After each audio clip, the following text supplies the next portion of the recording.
রাজধানীর মতিঝিলে একটি বোমা উদ্ধারের পর বিস্ফোরণ ঘটিয়েছে পুলিশের বোম ডিসপোজাল ইউনিট।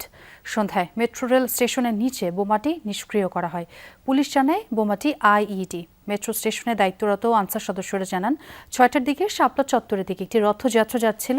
তখন রথযাত্রার একজন তাদেরকে রাস্তায় একটি ছাতা পড়ে থাকার তথ্য দেয়।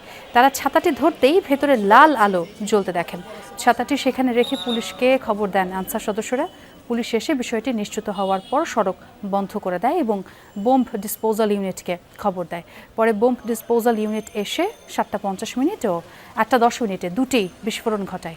রথযাত্রা যাওয়ার আগে আমাদের এদিকে নিচে টহল ডিউটি ছিল, আজকে কিন্তু রথযাত্রা যাওয়ার সময় তো এর আগের থেকে আমরা ডিউটি কোনোদিন ছাতা মাথা দেখি নাই। আমরা রথ যখন যাচ্ছে তখনই হয়তো বা কেউ এই কাজটা করছে হয়তো বা। আসলে দেখলাম যে পুলিশ, তারপর বিভিন্ন যে আইন শৃঙ্খলা বাহিনী আছে ওরা আসলো।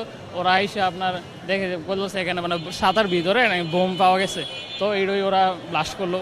তো ছাতা একটা মানুষ এবং এক মহিলার এক জোড়া ওই কম দামি স্যান্ডেলও পরে আছে।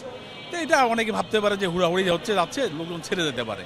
পরে এক লোক হাতে দিয়েছে, দেখে ওটা লাল বাতি জ্বলছে।